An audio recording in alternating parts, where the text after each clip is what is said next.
Waalaikumsalam warahmatullahi wabarakatuh. Yang saya mau tanyakan tentang masalah mandi junub ya Jula.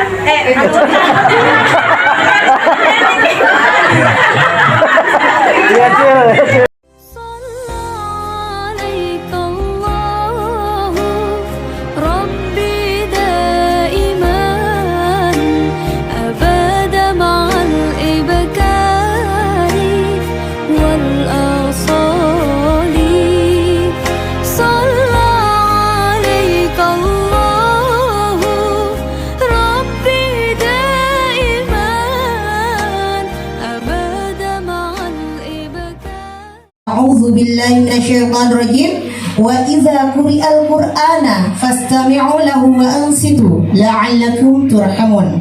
Dan apabila dibacakan Al-Qur'an, maka dengarkanlah dan diamlah agar kamu mendapat rahmat. Kepada Ananda dipersilakan.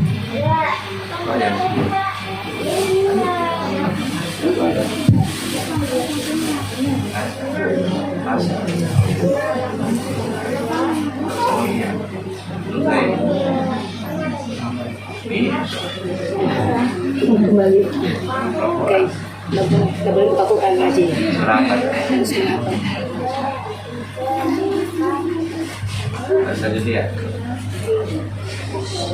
Assalamualaikum warahmatullahi wabarakatuh. Waalaikumsalam warahmatullahi wabarakatuh. أعوذ بالله من الشيطان الرجيم بسم الله الرحمن الرحيم نون والقلم وما يسطرون ما أنت بنعمة ربك بمجنون وإنك لعجل غير ممنون وإنك لعلى خلق عظيم فستبصر ويبصرون بأيكم المفتون إن ربك هو أعلم بمن ضل عن سبيله وهو أعلم بالمهتدين فلا تطع المكذبين ودوا لو تدهن فيدهنون ولا تطع كل حلاف مهين هماز مشاء بنميم مناع للخير معتد أثيم عتل بعد ذلك زنيم إن كان زمان إذا تتلى عليه آياتنا قال أساطير الأولين سنسمه على الخرطوم إنا بلوناهم كما بلونا أصحاب الجنة إذ أقسموا ليصرمنها مصبحين ولا يستثنون فطاف عليها طائف من ربك وهم نائمون فأصبحت كالصريم فتنادوا مصبحين أن القوا على حرثكم إن كنتم صارمين فانطلقوا وهم يتخافتون ألا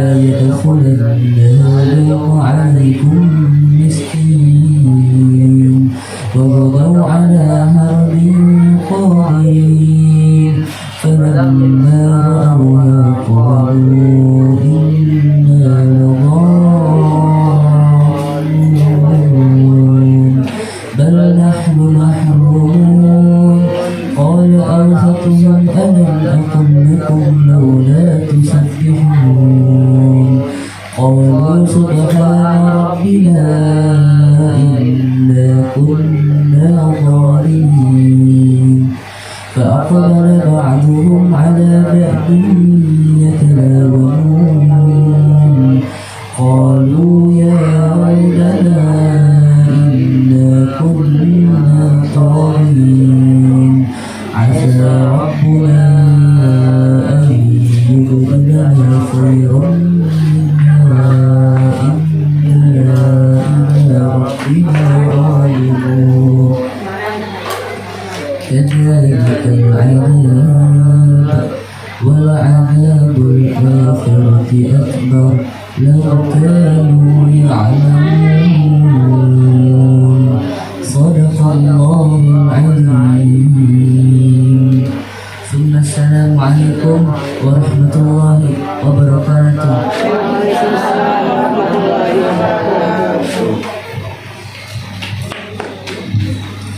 Sadaqallahul azim. Demikianlah pembacaan ayat suci Al-Quran. Semoga dapat menambahkan iman dan takwa pada hati kita masing-masing. Terima kasih kepada Ananda Ahmad Fahmi Muzaki dan Ananda Rangga Wijaya. Semoga menjadi anak-anak yang soleh.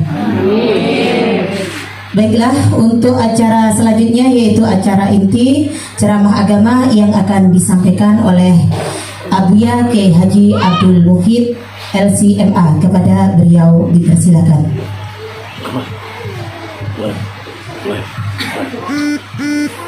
Bismillahirrahmanirrahim. Assalamualaikum warahmatullahi wabarakatuh. Alhamdulillahi rabbil alamin.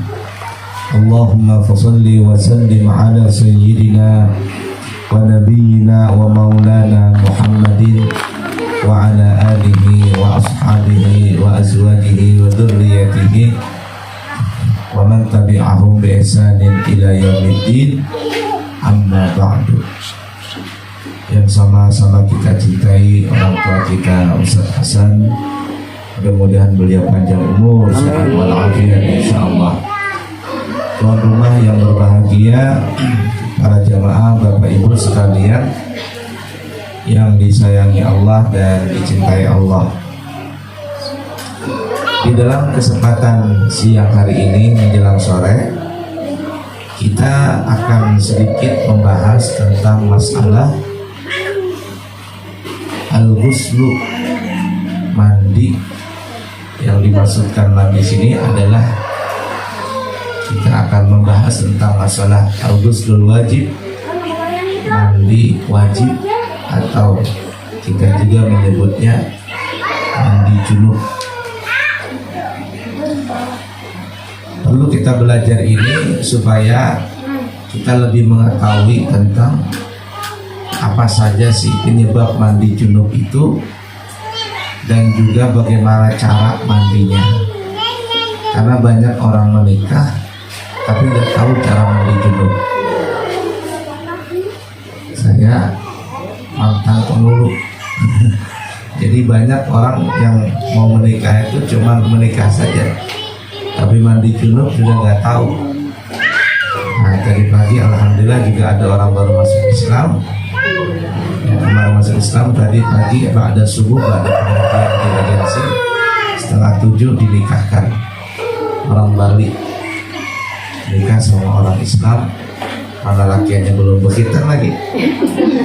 Jadi biar kita, Mas sampean nanti kalau bisa jangan dulu berhubungan badan kecuali sudah berkhitan. Ya, kemudian kita tanya waktu sampean belum Islam pernah makan apa, anjing ke babi? Katanya makan babi.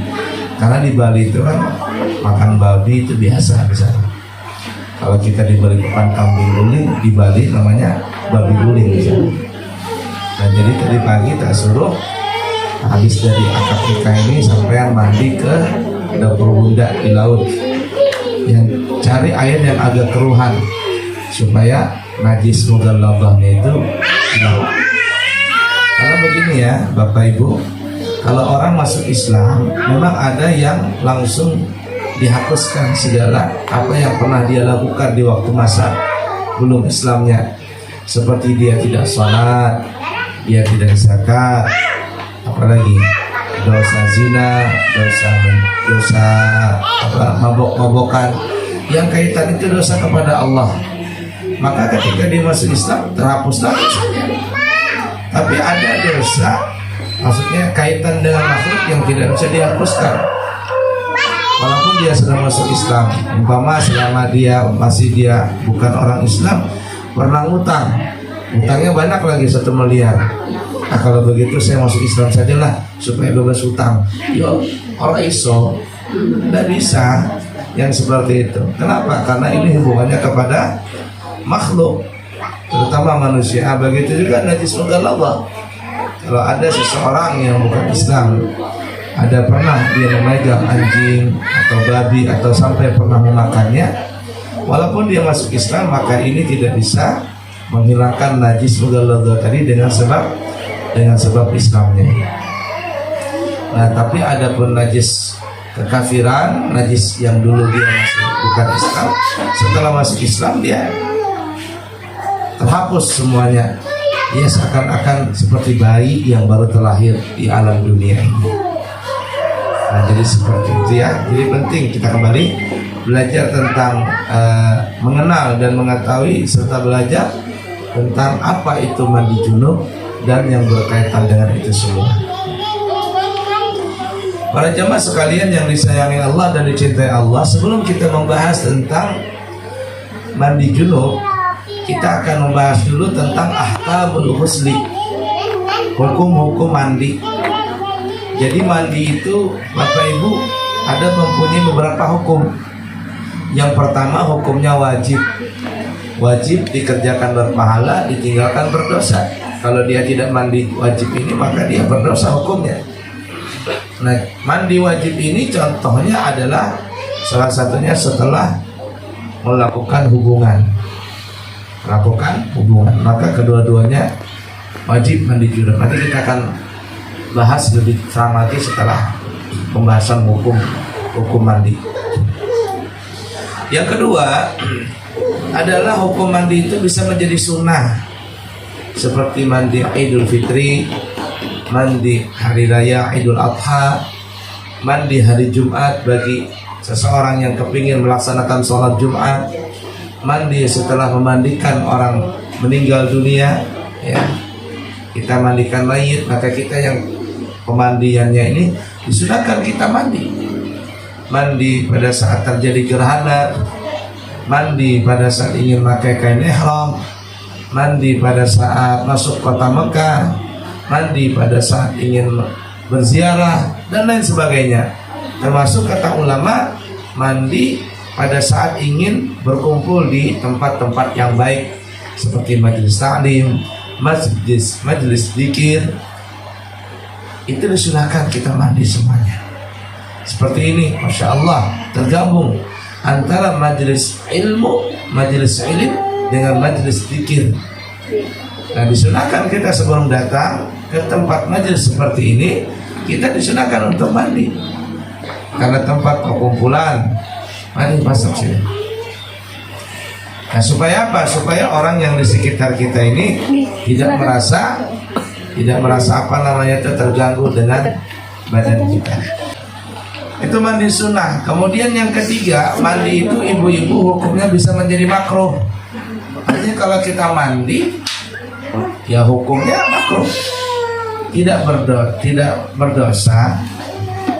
Tetapi kalau kita mandi itu, ya Allah tidak suka. Walaupun tidak berdosa, tapi Allah tidak suka. Makanya hindari mandi itu supaya kita meninggalkan yang makruh tadi, maka kita akan dapat pahala. Kapan contohnya mandi itu bisa menjadi makruh? Contoh mandi yang bisa menjadi makruh itu adalah seperti orang yang berpuasa dan dia mandi sambil bernyelam, sambil berenang, puasa sunnah kah, puasa wajib kah, apakah puasa qadha kah? Lalu dia mandi sambil berenang, ini hukumnya makruh, sambil menyelam begitu. Hukumnya makruh. Dan kalau seandainya ada air masuk ke dalam rongga badannya, lewat mulut kah, lewat hidung kah, sengaja atau tidak sengaja, maka puasanya batal. Karena mandi bagi orang yang berpuasa dengan cara menyelam itu hukumnya makruh. Kemudian yang keempat, Mandi itu hukumnya bisa menjadi mubah. Arti mubah adalah tidak menghasilkan pahala dan juga tidak berdosa. Jadi kalau kita mandi tidak mengandung pahala, tidak juga mendapatkan dosa. Ya seperti mandi pagi, mandi apa lagi? Mandi siang umpama, atau mandi sore, atau mau mandi malam dan sebagainya. Itu tidak menghasilkan pahala, juga tidak menghasilkan dosa. Tapi kalau diiringi dengan niat yang baik, umpama seorang istri dia mandi di sore hari atau dia mandi di pagi hari untuk menyenangkan suaminya, karena suami suka yang harum umpama. Dia mandi untuk menyenangkan hati suaminya, dia mandi untuk memberikan hak badan. Badan ini ada haknya yang perlu kita berikan. Salah satunya adalah mandi. Kita mandi dengan niat itu, lalu kita apa lagi? Mensyukuri nikmat Allah Ta'ala. Kita punya air, kita syukuri air tersebut, kita gunakan untuk mandi. Maka dengan niat-niat yang baik tadi, kita mendapatkan pahala. Nah kemudian yang kelima, mandi yang hukum kelima adalah mandi itu bisa menjadi haram. Haram ini Bapak Ibu terbagi dua. Ada haram yang sah, yang kedua ada haram dan tidak sah. Mandi haram tetapi sah itu contohnya adalah ada orang yang mandi junub tapi dia pakai airnya hasil air curian, air PDAM, ya, dibolonginya air tersebut, dia curi air PDAM tadi, lalu dia gunakan untuk mandi junub. Ya mandi junubnya sah, asal syarat dan rukunnya sempurna, mandi junubnya sah. Tapi berdosa dia, berdosa. Kenapa? Karena pakai air curian. Itu kebiasaan saja. Ada orang sholat, bajunya bersih dan sebagainya, tapi dia memakai baju dari hasil curian, hasil menipu. Maka yang seperti ini sholatnya sah saja. Jikalau rukun dan syarat sholat sempurna, sah. Tapi dia berdosa, tidak mendapatkan pahala, bahkan dia berdosa. Ada orang berangkat haji atau berangkat umrah, ini lagi ramai orang berangkat umrah nih ya. Subhanallah. Tapi mudah-mudahan kita semuanya berangkat umrah dan haji, insyaallah. Nah, ada orang berangkat haji atau berangkat umrah, tapi duitnya dari hasil menipu, dari hasil mencuri. Bagaimana hukumnya? Ya kalau syarat dan rukun haji atau umrahnya sempurna, haji dan umrahnya itu sah-sah saja. Tapi dia tidak mendapatkan pahala, malahan dia mendapatkan dosa.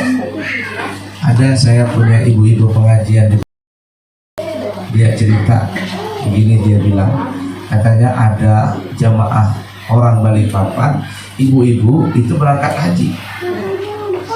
Sampai di sana ibu ini rajin pakai tasbih. Subhan, dalam bahasanya subhan, tasbih itu subhanallah. Dia sering berzikir begitu, pegang tasbih.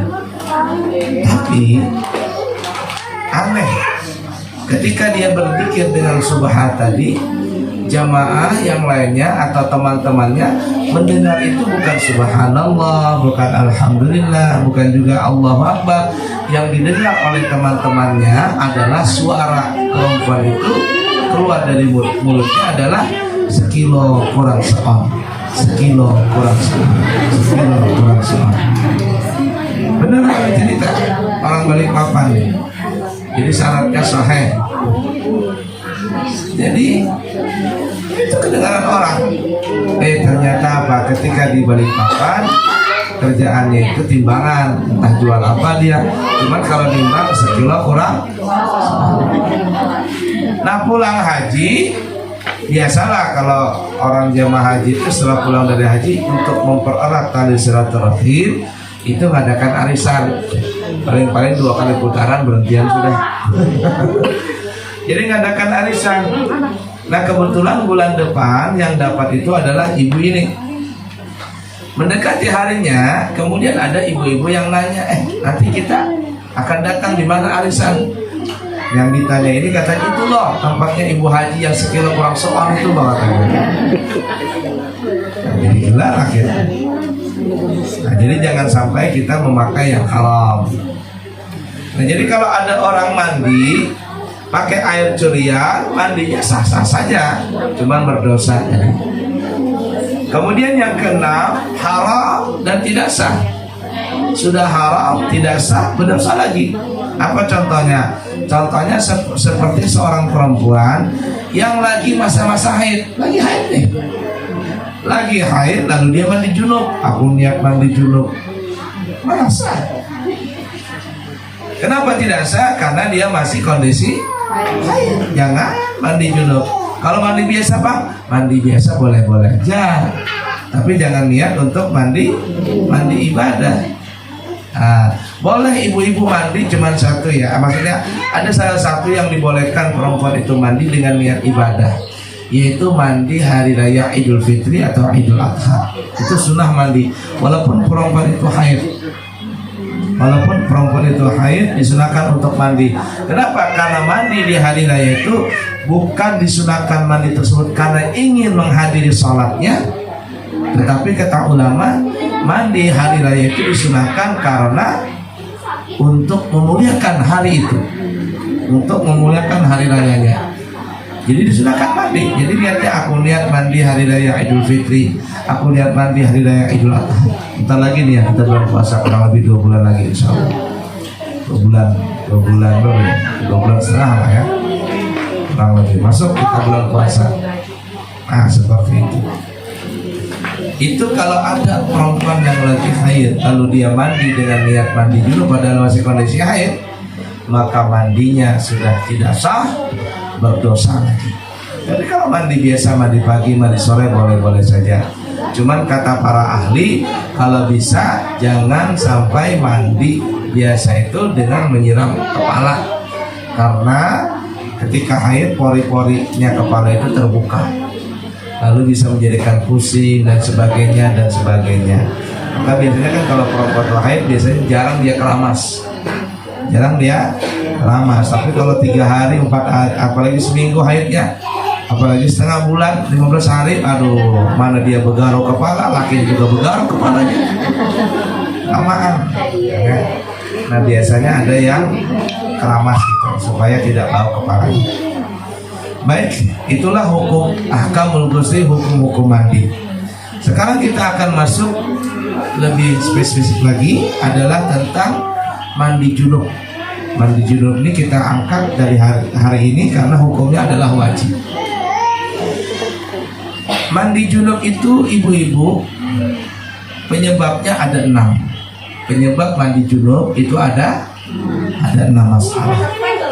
3 masalah terjadi pada laki-laki dan perempuan, dan 3 masalah lagi terjadi atau bisa dilakukan oleh perempuan. Jadi totalnya perempuan itu mandi junub ada 6 kali, sedangkan laki-laki mandi junubnya cuma 3 kali saja.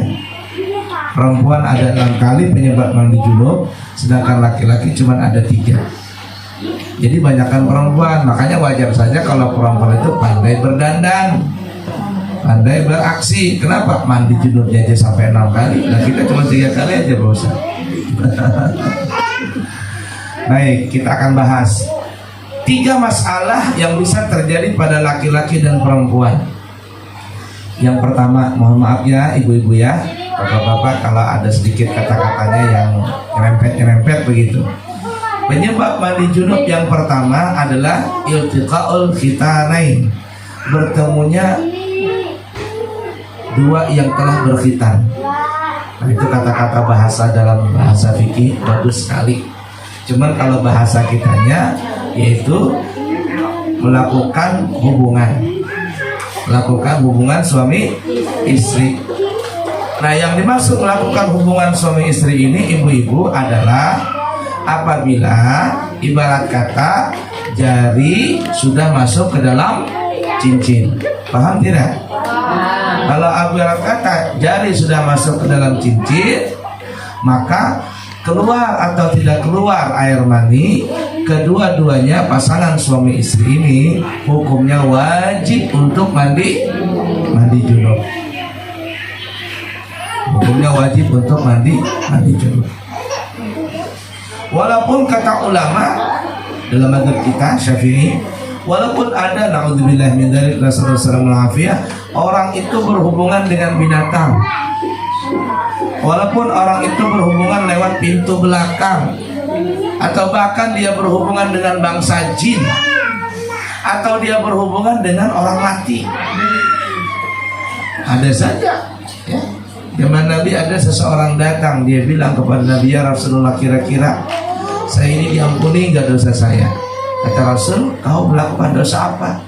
Pasti Allah ampuni. Kau melakukan dosa apa? Kata laki-laki ini, dia bilang, katanya apabila ada perempuan yang meninggal dunia, maka kuburannya akan digali, lalu dia setubuhi mayat tadi, mayat perempuan itu. Kata Rasul, nah ini aku belum tahu. Kata Rasul, angkat tangan dulu bahasa kitanya. Tidak berani memutuskan apakah ini diterima taubatnya atau tidak. Kenapa? Karena dosa ini belum ada yang melakukannya. Kalau ada orang zina zaman dulu ada, orang merampok ada, orang membunuh ada, LGBT kaum Nabi Allah Lut ada, korupsi zaman dulu ada. Jadi bukan zaman sekarang aja korupsi, mulai zaman dulu ada sudah. Tapi yang melakukan perzinahan dengan perempuan yang sudah masuk dalam kubur digali lalu dilakukan, dia melakukan zina di situ, ini belum ada, belum tahu lagi. Kata Rasul, saya belum pernah tahu ini dosa ini.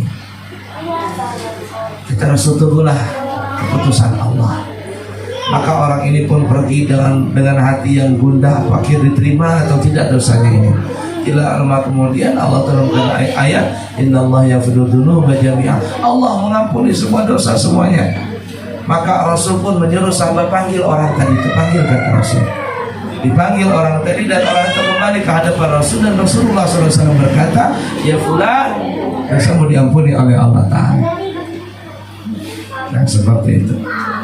Nah, jadi kalau ada orang yang melakukan hubungan dengan siapapun juga, dengan binatang, dengan bangsa manusia, dengan bangsa jin, lewat pintu belakang atau pintu belakang, pintu depan, maka semuanya orang yang melakukan hubungan tadi, kedua-duanya diwajibkan untuk mandi junub, laki perempuan, baik secara halal ataupun tidak halal, seperti zina, naudzubillah min dzalik, nasallallahu alaihi. Mudah dipaham kira-kira ini, Bu? Nah itu yang pertama, bisa terjadi pada laki-laki dan perempuan. Kemudian yang kedua, yang bisa terjadi pada laki-laki dan perempuan itu adalah keluar khurujul mani, keluar air mani, baik melakukan dengan sengaja ataupun tidak, ataupun dengan tidak sengaja. Kalau melakukan dengan sengaja, mohon maaf, dengan melakukan pakai tangan sendiri, itu dalam mazhab Imam Syafi'i hukumnya haram. Dalam mazhab Imam Syafi'i hukumnya haram apabila dengan tangan sendiri. Tapi apabila yang melakukan itu tangan pasangannya, pasangan dia yang halal, maka ini tidak haram hukumnya. Ya, jadi kalau seandainya ada pasangan suami istri, lalu si istrinya membahagiakan suaminya dengan pakai tangannya, maka hukumnya tidak haram. Tapi kalau dengan tangan sendiri, maka hukumnya haram dalam mazhab Imam Syafi'i. Itu sengaja atau tidak sengaja, seperti mimpi basah. Laki-laki bisa mimpi basah, perempuan bisa juga. Ada seseorang datang, seorang perempuan bertanya kepada Rasulullah SAW. Dia bilang, ya Rasulullah, bagaimanakah apabila seseorang perempuan itu melihat di dalam tidurnya sebagaimana halnya laki-laki melihat dalam tidurnya? Maksudnya mimpi basah. Maka kata Rasulullah SAW, perempuan itu junub. Maka artinya mandi junublah perempuan itu. Tapi dengan syarat idza ra'atil ma, apabila perempuan itu melihat atau merasa air maninya keluar. Kalau perempuan itu merasa dia mimpi basah dan sampai keluar air maninya, maka si perempuan itu wajib baginya untuk mandi junub. Mohon maaf Bu ya, istilah air mani dengan sperma itu berbeda. Air mani dengan sperma itu Berbeda. Kalau bahasanya kan sperma tuh. Padahal beda. Air mani itu adalah airnya. Sperma itu adalah yang kalau kita lihat pakai mikroskop itu yang kayak jentik-jentik tuh. Satu kali semprotan air mani itu bisa sampai jutaan sel sperma di situ. Dari begitu banyaknya jutaan hanya masuk ke dalam rahim perempuan satu, dan itulah menjadi anak. Kalau dia dua jadi kembar, kalau tiga kembar banyak lagi. Bahkan yang hebat kembar pengantin, satu laki satu perempuan. Wah, enak sudah kalau begitu. Dan tapi repot sekalian punya anak putra putri. Nabi Adam alaihissalam dikatakan beliau itu dengan istrinya Siti Hawa. Siti Hawa itu melahirkan sebanyak 100 kali kelahiran. Dan setiap kelahiran laki perempuan, jadi kembar pengantin kata orang kita. Padahal kita cuma dengar kisahnya Qabil dan Habil, Ikrimah dengan Labuda. Padahal 100 kali kelahiran Siti Hawa tadi. Setiap lahir kembar pengantin, dan setiap besar, dan ketika besar anaknya itu tidak boleh menikah dengan kembar pengantinnya, harus menikah dengan cara bersilam, seperti hanya Qabil dengan Ikrimah, Qabil dengan Labuda, dan Habil dengan Ikrimah, bersilam. Baik, jadi yang kedua tadi adalah keluar air mani. Kemudian yang ketiga, penyebab mandi junub nomor 3 adalah meninggal dunia. Meninggal dunia. Kayak kemarin tuh di Rapak, dari kecil sampai sekarang saya merasa itu kejadian yang paling mengerikan. Ya, di Rapak itu ibunya sampai 21 orang meninggal. Hoax. Ternyata cuma 4 orang saja. Biasalah yang cari berita 21 orang disesuaikan dengan tanggal 21 katanya. Padahal cuma 4 orang saja. Yang lainnya luka. Yang luka banyak. Luka ringan. Ya. Cuman yang anaknya bapak itu, anak yang kecil itu kan suami istri luka parah. Sampai sekarang masih alhamdulillah punya nyawa, masih diselamatkan. Dan orang yang meninggal itu pasti syahid akhirat, karena mati dalam keadaan tertubruk, itu mati syahid akhirat. Untungnya kalau mati syahid akhirat itu adalah di alam kubur kita tidak ditanya oleh munkar dan nakir.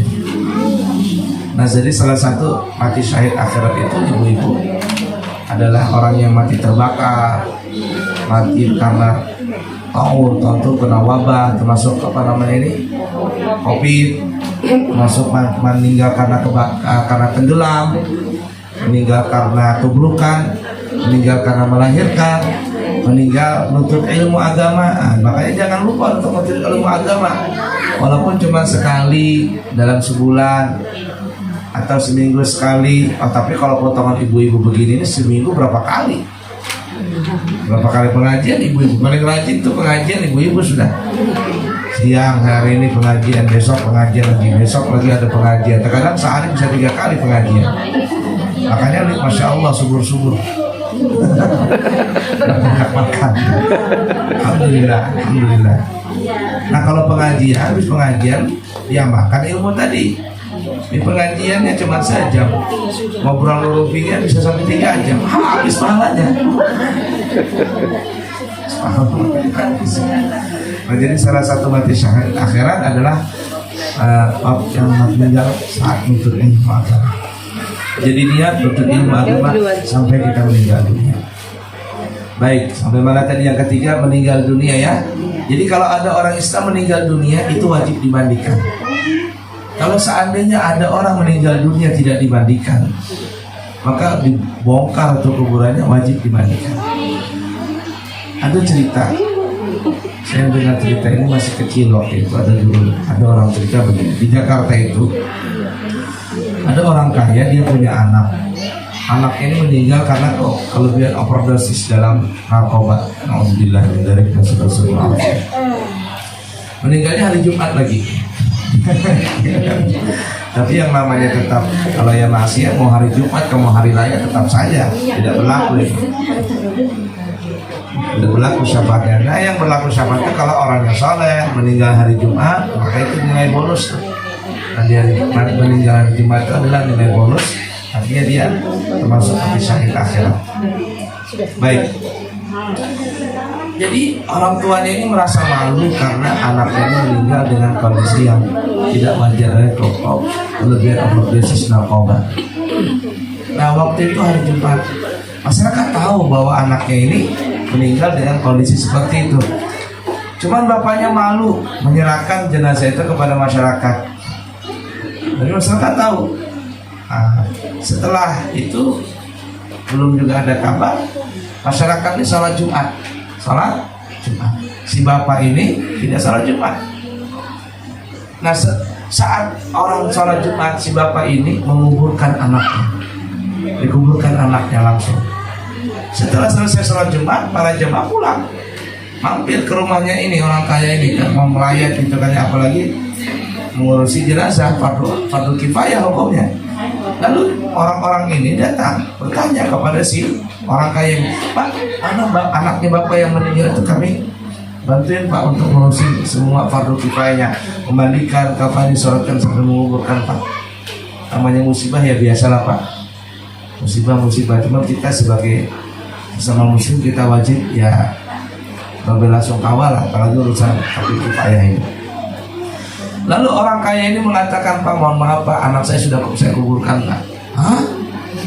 Sudah kuburkan? Dimandikan nggak? Enggak Pak. Sholatkan nggak? Enggak Pak. Ini kuburkan kayak menguburkan kucing aja itu ketika mati, atau menguburkan ayam mati.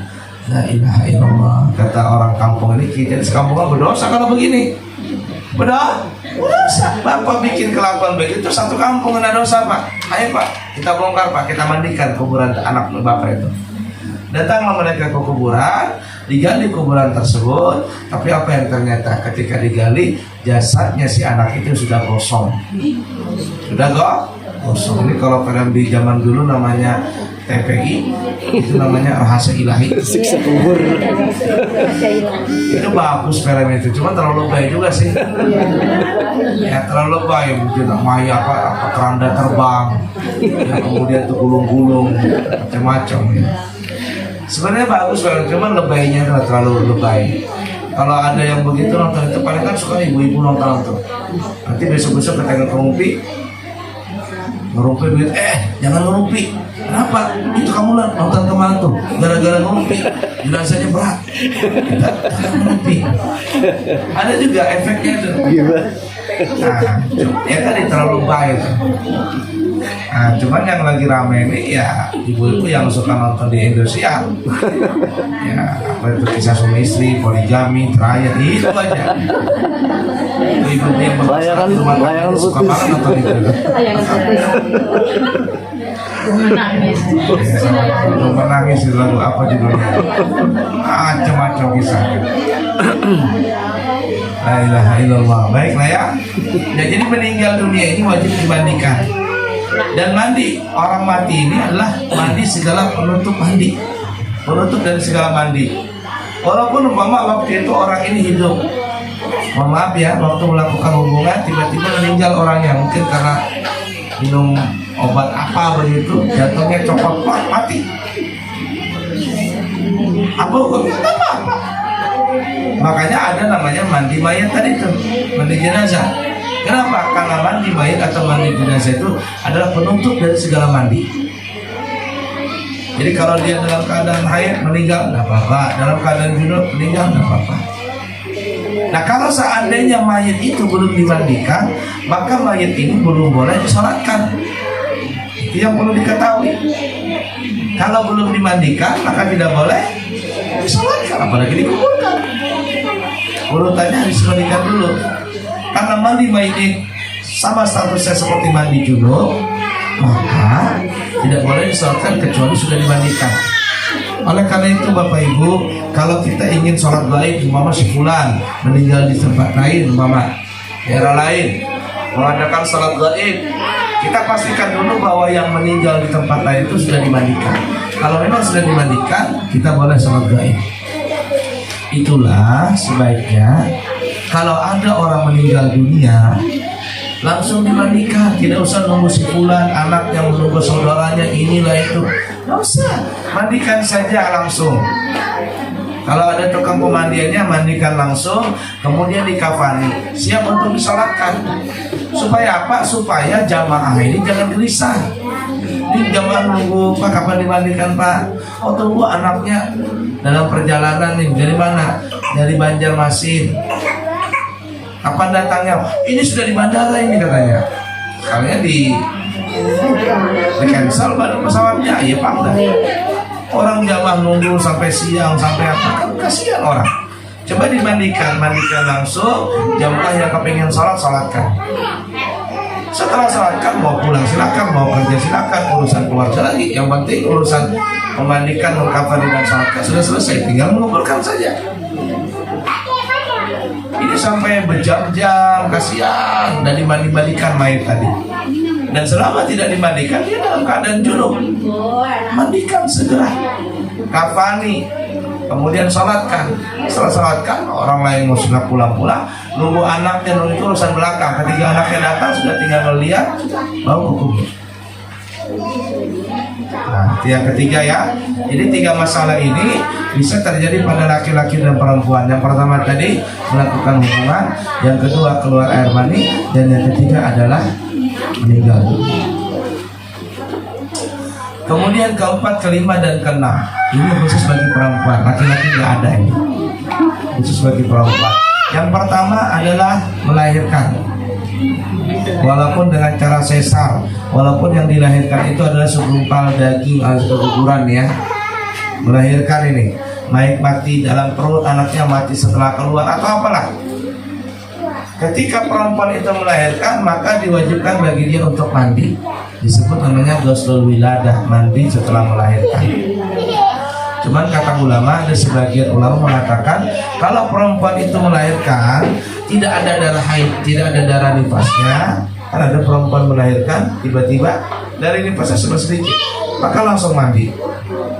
Tapi kalau ada darah nifasnya, maka perempuan ini mandinya nanti setelah nifas saja. Ya, jadi setelah melahirkan ada darah nifas, mandinya setelah nifas saja selesai. Karena perempuan nifas itu kan paling lama 60 hari, paling cepat hanya sebentar. Melahirkan, keluar dari nifas, selesai, langsung bersih. Standarnya adalah antara 30 sampai 40 hari. Biasanya 40 harian ibu-ibu itu. Nah, yang kedua, setelah selesai haid. Setelah selesai haid, perempuan setelah selesai haid, ada haidnya cuma sehari semalam, ada yang 3 hari. Kalau sehari atau 3 hari, 4 hari, masya Allah suaminya sayang. Kalau 7 hari ya sudah mulai, apalagi setengah bulan, 15 hari bergaruk kepala lakinya. Lamaan banget haidnya. Nah, tapi selesai haid wajib mandi. Nanti insya Allah lain kali kita akan membahas tentang haid itu. Nah, perempuan perlu tahu, laki-laki juga perlu tahu, supaya suaminya jangan dibodohin sama istrinya. Sudah selesai kamar? Belum. Sudah kak? Belum. Ini sudah 15 hari nih. 16 hari sudah lewat. Aman ya. Dan yang keenam adalah setelah selesai nifas. Selesai ini nifas. Kalau selesai nifas, maka perempuan tadi diwajibkan untuk mandi. Baik, inilah 6 masalah penyebab mandi junub. Sampai di sini ibu-ibu bisa dipaham ya? Baik, ada pertanyaan dulu sebelum kita lanjut? Ya ibu.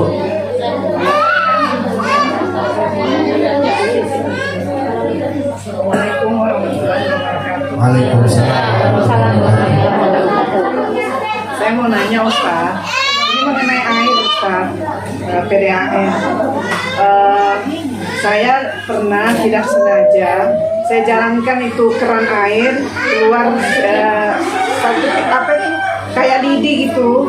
Nah saya periksa kilometernya, ternyata tidak bergerak. Apakah saya mencuri tuh Ustaz?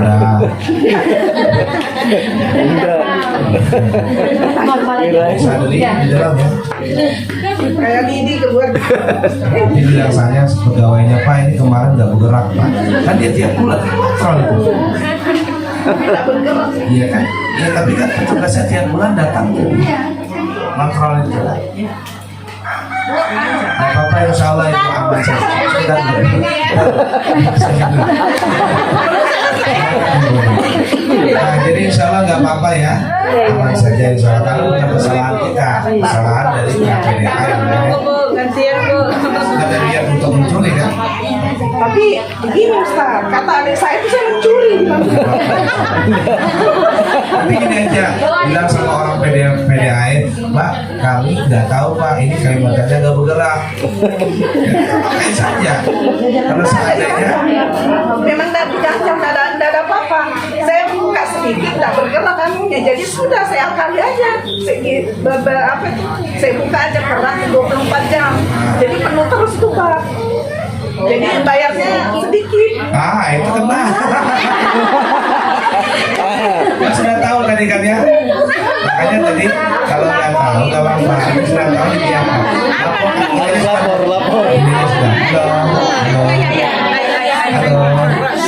Ya berkenalan. Ini aja Bu, nanti lapor kata marahnya ke PDAM. Biasa petugasnya tiap bulan datang kok. Kan ada call centernya tuh ada. Pagi ini Pak, itu udah jalan kemarin. Nah biasanya ada toleransi nanti, ada toleransi. Artinya nanti sesuai bulan ini umpama udah jalan, nanti disesuaikan harganya itu dengan bulan kemarin. Ya, disesuaikan dengan bulan kemarin. Kita bulan kemarin Mama kita bayar ayat 300.000. Lah bulan ini cuma 50.000. Kan aneh itu. Nah, ternyata ada gitu, laporkan saja. Nih Pak, biasanya nanti ada toleransi, bukan kesalahan kami Pak. Dan juga sih, udah sengaja nih. Kan niatnya supaya jalan tadi kan ya. Supaya tidak banyak bayar. Iya. Laporkan saja. Biasanya ada kebijakan Pak dari PDAM mau kurang lebih dia. Nah biasanya tadi yang saya tahu dia itu dihargai dengan harga yang sebelumnya. Dengan harga yang bulan sebelumnya mau bisa makan kurang lebih seperti itu. Udah ya Bu ya. Insya Allah mudah-mudahan tidak ada masalah. Lagi semangat malam. Dan sehat insya Allah.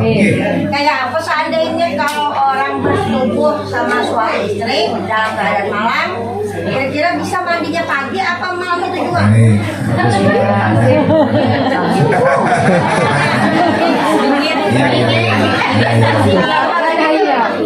Bu.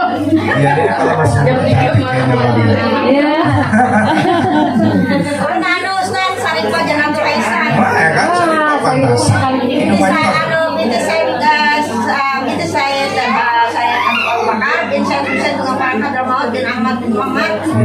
Apa bangsanya? Atos kan?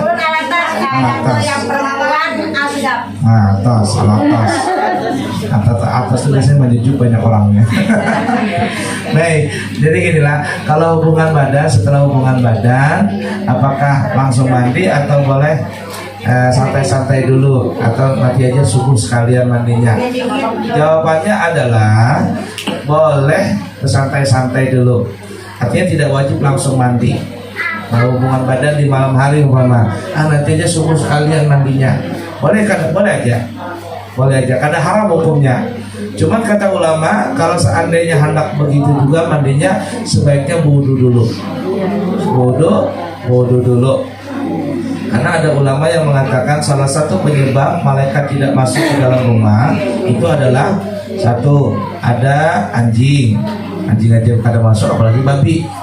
Yang kedua patung, ya termasuk yang itu yang kemarin lagi heboh tuh bayi apa namanya itu boneka nang itu boneka nang pelihara sama itu patung.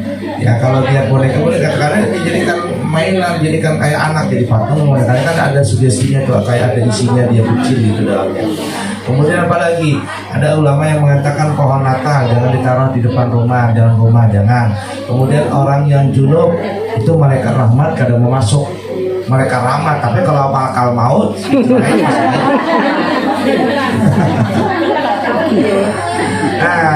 nah jadi kalau seandainya mandinya hendak subuh boleh aja, cuman sebaiknya wudu lebih dahulu. Cuman biasanya kalau orang Arab biasanya mandi langsung. Dan kalau mandi langsung itu untuk menyegarkan badan dan untuk memulihkan stamina. Artinya stamina itu stabil. Nah mungkin bisa mengurangi keharmonisan dalam rumah tangga. Makanya kalau maksudnya lah bisa mengurangi keharmonisan suami kepada istrinya atau istri kepada suaminya, mengurangi keharmonisan rumah tangga apabila sering menunda-nunda mandi junub tadi. Ini minta maaf, kayak apa seandainya malam misalkan umpama orang yang suami istri ya, seandainya kedinginan, rebus saya air ya kira-kira Pak Ustadz lah mandi malam juga. Tidak apa-apa, boleh ya. Supaya ya kan siapa tahu subuh kesiangan. Iya, kesiangan. Boleh aja. Jadi yang bagusnya memang mandi langsung setelah hubungan mandi langsung supaya meninggal tidur itu dalam keadaan suci. Tapi kalau seandainya mandinya subuh juga nggak apa-apa juga, cuma sebaiknya wudhu lebih dahulu. Nah jadi ada yang mengatakan salah satu bisa mengurangi keharmonisan di rumah tangga adalah apa tadi? Mandi junubnya ditunda-tunda. Itu nanti akan bisa bapaknya kena penyakit flu. Paham maksudnya? Flu-nya kena flu. Nah jadi itu mengurangi. Makanya orang Arab biasanya mandi langsung ya. Paham kira-kira ya? Sebentar, rahasia nih. Halo ibu-ibu, ya. Mohon maaf ya, habis berhubungan badan itu sebaiknya tisu itu jangan jadi satu. Tisu dipakai ke laki, tisu kepakai ke bini jangan. Jadi satu-satu tisu aja. Nah, satu maksudnya masing-masing tisu laki, tisu bini. Jangan tisu laki, tisu bini jadikan satu itu kada baik. Dan itu jadi itu bisa menjadikan perceraian di situ. Menjadi rumah tangga kelahiran gaulnya itu tidak mungkin. Nah itu rahasianya ya. Itu para ahli mengatakan. Jadi kalau setelah hubungan badan atau apa tisunya masing-masing. Jangan tisu itu laki punya dipakai lagi ke bini ke laki jangan. Ya itu supaya tidak ada letakan di rumah tangga. Baik, apalagi ibu? Ini lagi yang dekat dulu. Banyak nih betul. Jenazah itu wajib dimandikan. Ya. Saya mendengar banyak kejadian yang kemarin ada jenazah tidak dimandikan langsung dengan bajunya itu. Ya. Bagaimana Bu? Itu ditayamumkan. Dalam kondisi darurat itu boleh tayamumkan. Atau ada orang yang meninggal di air 1 minggu baru dapat hancur badannya udah bisa apa-apa lagi, maka ditayamumkan saja kondisinya seperti itu. Jadi pakai Debu. Insya Allah aman sudah itu, aman saja. Yang repotnya setelah dikuburkan ditayamum keluar suratnya sebulan atau 2 minggu, biasanya bukan corona. Negatif. Malah sudah. Bukan corona sudah. Mau dibongkar sudah hancur dalam tubuhnya itu. Mau bagaimana lagi sudah. Nah itu kebijakan insya Allah aman. Sudah MUI sudah membolehkan itu. Aman saja. Lagi ibu-ibu ya. Waalaikumsalam warahmatullahi wabarakatuh. Ini masalah hubungan lagi. Kalau misalnya pada saat bulan Ramadan kumpul, apa boleh sahur dulu apa baru mandi baiknya? Oh, kira ibu itu ibu di pasir ya. Makanya saya dulu kalau nggak ngomong. Ya, mandi dulu atau sahur dulu. Baik, berarti kan ini. Bulan Ramadan berhubungan di mana bulan Ramadan boleh siang nggak boleh. Kalau berhubungan di bulan Ramadan biasanya gitu juga anak laki-laki aja mandinya. Sekalinya setengah 5 sudah. Mau mandi nggak sempat, makan sahur nggak sempat, yang mana yang didahulukan? Makan kah mandi dulu? Maka kalau seandainya tidak sempat, sebaiknya wudhu lebih dahulu baru makan. Makan wudhu dulu baru mandi. Kalau enggak wudhu langsung makan hukumnya makruh. Itu bisa menyebabkan kena penyakit itu. Ya, jadi jangan makan, jangan minum. Wudhu dulu, baru makan, baru minum. Sahur lah bahasa kita ya, baru mandi. Ya, kalau mandi nanti udah sempat sahur. Lagi baru nanti besoknya puasa. Nah, untuk mengimbangi tadi wudu lebih dahulu, baru makan minum. Kalau sempat mandinya sebelum subuh, maka itu lebih afdal. Tapi kalau seandainya nggak sempat, ya sudahlah, sesudah subuh nggak apa-apa, sesudah ada maksudnya. Jadi pahami dulu ya. Baik, apa lagi?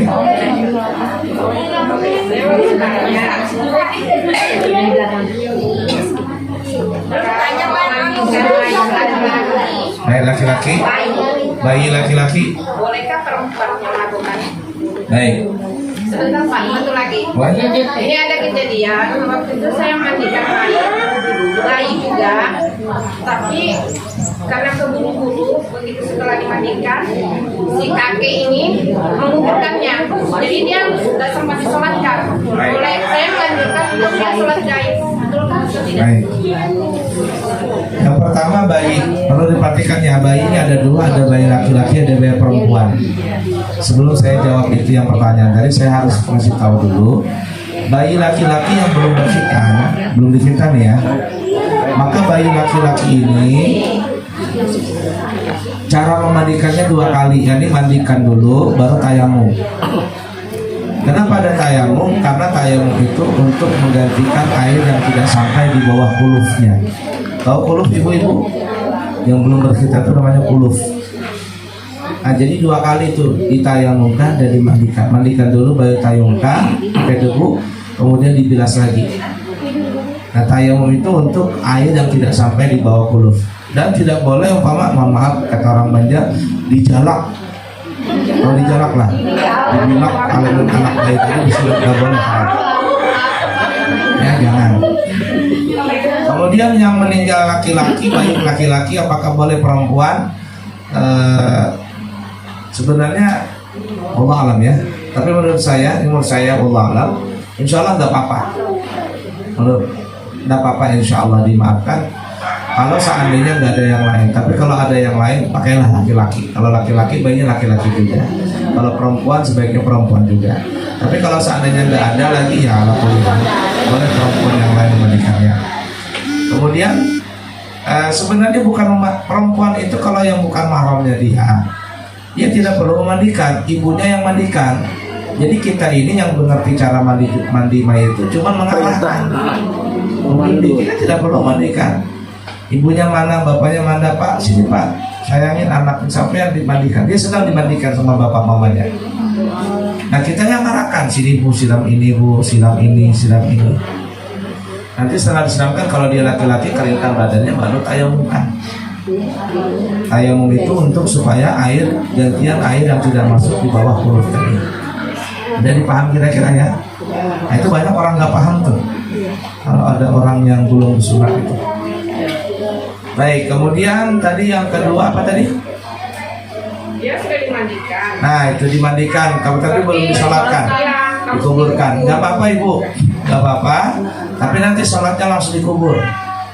Datang ke kubur, disolatkan di kubur. Sholatnya bukan sholat gaib, sholat hadir. Keluarganya aja. Terserah, yang penting ada yang menyolatkan.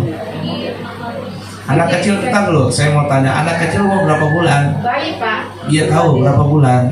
Itu kemarin ibunya kan Di bawah 4 bulan kah atau di atas 4 bulan? Iya. Berapa bulan bayi dah perut itu? 2 hari. Pas melahirkan berarti lama sudah ya, sudah. ibu ini ditahan di rumah sakit karena waktu COVID kebetulan dia positif. Yang mana positif? Ibunya. Nah, bayinya. Jadi harus disetor, dia anak dibawa ke rumah. Jadi anak di rumah ini posisinya sudah meninggal. Tapi positif juga bayinya, Anda tahu. Enggak. Begini ya. Jadi kalau seandainya di atas 4 bulan itu nanti hukumnya orang besar sudah. Tapi kalau di bawah 4 bulan kekuburan itu sudah dikuburkan saja. Mandikan, kuburkan. Ya, itu bayi itu.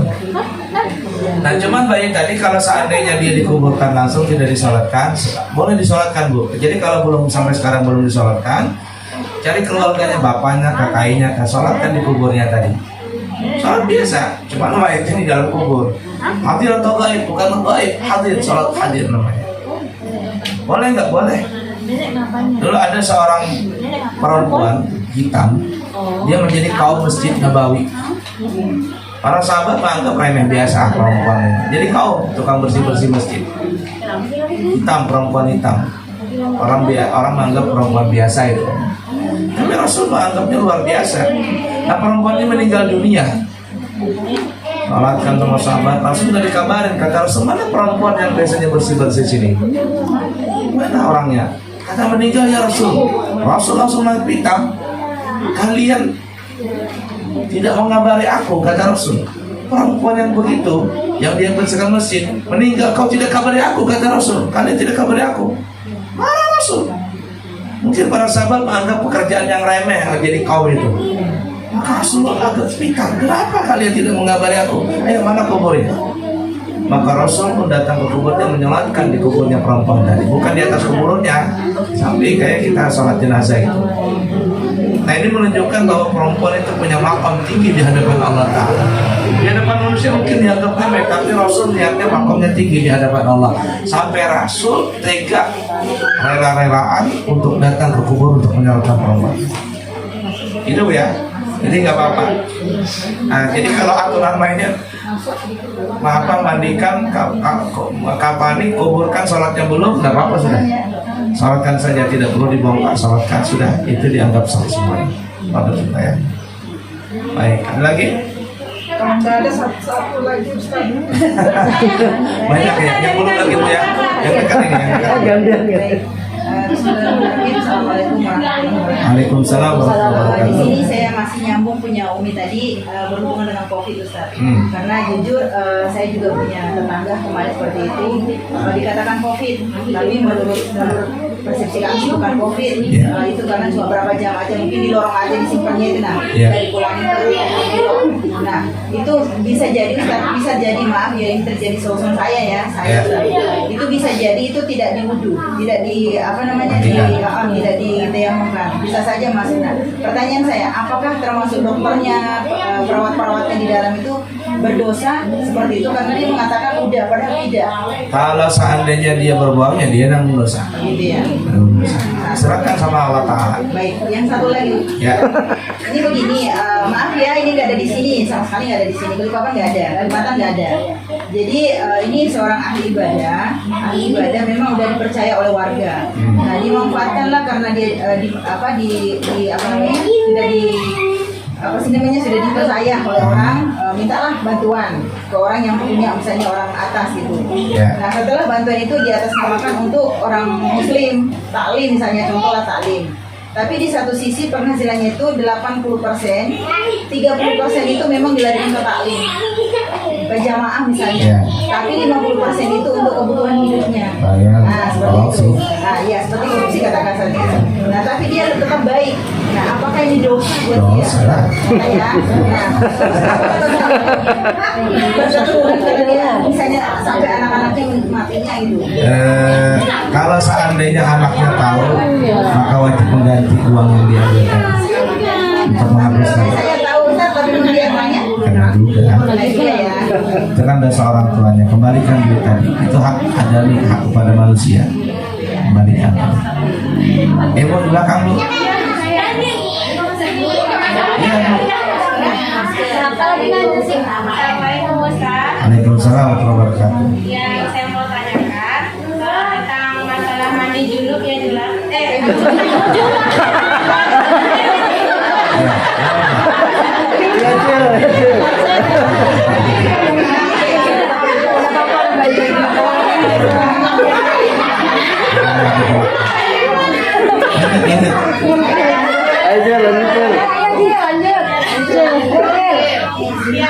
saya tanyakan, saat kita terlupa ketika kita berhubungan dengan suami istri, kita lupa kalau kita itu sudah mandi, padahal belum. Sudah melakukan sholat, sudah berjalan kemana-mana, belajar kemana-mana, itu bagaimana?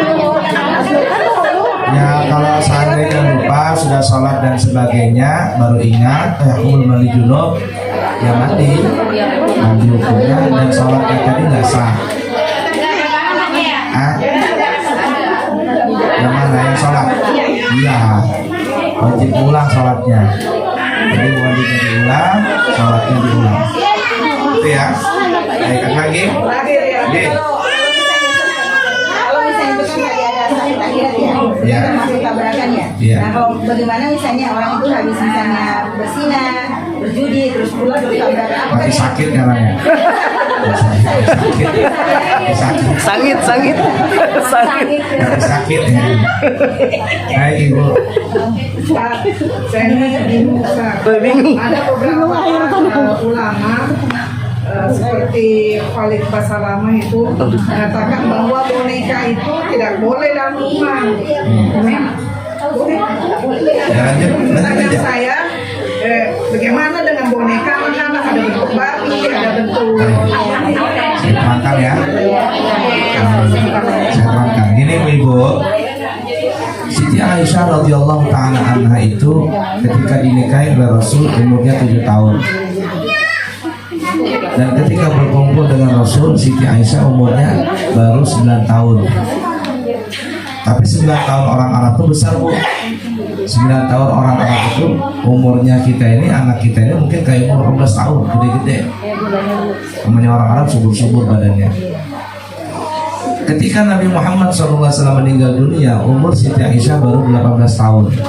Kayak baru lulus SMA, berarti muda banget kan ya. Makanya Siti Aisyah itu terus terang di dalam masalah di dapur, beliau tidak ahli. Siti Aisyah tidak pandai memasak karena beliau memang masih muda waktu dinikahi oleh Rasul. Tapi wajahnya Siti Aisyah itu luar biasa karena masih muda. Kemudian juga kecerdasan Siti Aisyah itu di atas rata-rata. Makanya Rasul menikahi Siti Aisyah adalah perintah Allah, dan karena memang ada hikmah di balik itu, kecerdasan Siti Aisyah itu membawa banyak sekali manfaat peradaban di dalam Islam kita.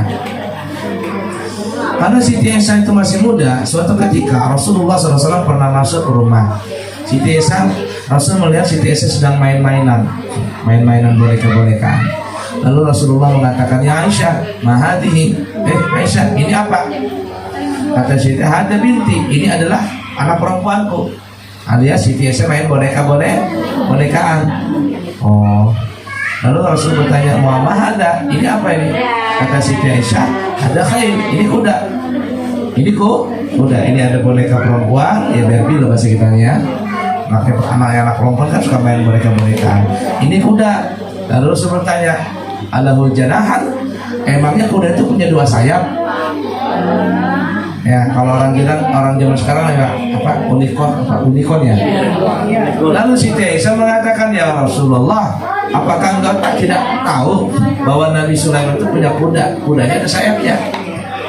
Nabi Sulaiman punya kuda sayap. Nabi Sulaiman punya kuda ada sayapnya. Mendengar jawaban itu Rasul pun tertawa. Tersenyum kata Rasul. Memang Nabi Sulaiman punya kuda ada sayapnya. Nah di sini kata ulama menghukumkan bahwa main boneka-boneka itu boleh, nggak ada larangan, boleh. Yang dilarang itu adalah kalau habis main bonekanya dipajang. Jangan. Jadi kalau habis main boneka taruhlah di dalam peti atau di bawah ranjang. Ini habis main boneka dipajang di lemari begitu, maka jadi patung dia. Apalagi bonekanya sebesar kayak manusia ini gedenya. Ya, jadi jangan. Nah, anggaplah itu barang yang biasa saja, bukan barang berharga. Yang parah itu dimainkan gak pernah, tapi dipajang di lemari kaca. Jadi itu patung. Maka sebaiknya dihindari. Intinya main boneka itu boleh, tapi boneka itu bukan barang yang berharga selalu dipajang di apa biasa saja. Main taruh dalam peti, dianggap sebagai mainan saja. Itu ya. Ada lagi? Yuk, 3:30. Setengah 4 habis? Belum tata cara mandi junub, belum lagi. Ya nanti insya Allah di lain kali kita akan membahas sambungannya. Kaifiyatul ghusl wajib atau ghusl junub, kata cara mandi junub. Karena ada orang tahu junub tapi cara mandinya salah. Padahal ini penting cara mandi junub, tapi karena waktu yang tidak mencukupi, insya Allah akan datang kita akan membahas Dan cukup apa aja? Ada. Jadi kalau mandinya etika harus pausnya. Makanya bulan depan dia harus ada ya. Panjang umur. Jadi kalau mandi Baiklah ya, ini lah. Nah, saya terangkan sedikit dulu. Nanti insya Allah bulan depan panjang ya. Kita ringkaskan saja dulu. Nama di junub ini, halo ibu-ibu. Ayo kita ringkaskan dulu. Nah, ibu ya. Baik, ini kita terangkan saya ringkas dulu ya. Nanti insya Allah bulan depan kita akan terangkan cara mandi junub yang paling benar, yang paling baik, yang paling benar, yang paling afdal. Ini kita ringkas saja. Jadi kalau pian mandi junub, perhatikan dulu airnya. Airnya itu air pakai shower atau pakai bak. Kalau pakai shower aman. Kalau pakai bak, perhatikan. Kalau bak, lihatin dulu baknya luasnya berapa. Kalau luasnya 60 kali 60, lebar panjang dalam, baknya harus penuh airnya. Airnya harus penuh di atas bak tadi. Ya, apalagi baknya banyak, aman airnya. Tapi kalau airnya sedikit ya, hati-hati jangan sampai pada saat mandi junub kepercikan yang pertama kepada air yang sedikit di ember tadi. Nanti kita akan bahas bulan depan lebih panjang lagi insya Allah. Nah, jadi perhatikan, saya ngambil yang paling ekstrim, artinya yang paling susah. Umpama ada orang punya kamar mandi baknya kecil, atau nggak ada mandinya pakai ember atau pakai apa. Cara mandinya adalah sebaiknya colokkan selang ke keran langsung. Selang, colokkan ke keran supaya dijadikan sebagai shower. Ya. Nah, siram kepala 3 kali, kanan 3 kali, kanan depan 3 kali, kanan belakang 3 kali, kiri belakang 3 kali, kiri belakang, kiri depan 3 kali, kiri belakang 3 kali. Pada saat pertama kali air jatuh di kepala, perhatikan ini ya. Nanti bulan depan kita akan panjang. Ini saya ringkaskan saja, bahasa Indonesia saja. Nih ya, ini air nih jatuh di kepala. Basahin di kepala. Lalu niat dalam hati, aku niat mandi junub untuk menghilangkan hadas besar dari tubuhku, hadas besar tubuhku dari sebab titik-titik. Coba kalau ada yang punya pulpen tulis. Nah, kalau enggak rekam suara saya. Ada di YouTube kan itu. Ya, cara mandinya gini, lihatnya, bu, halo, perhatikan, air jatuh di kepala nih ya. Nanti bulan depan kita terangkan lebih jelas lagi ya. Ini sementara saja yang kita ringkasnya.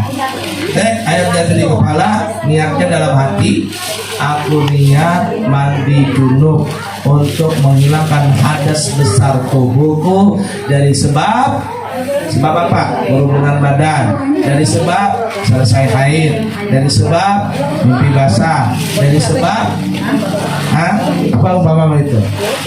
Ya, itu dalam hati. Siram 3 kali kepala, kanan depan 3 kali, kanan belakang 3 kali, kiri depan 3 kali, kiri belakang 3 kali.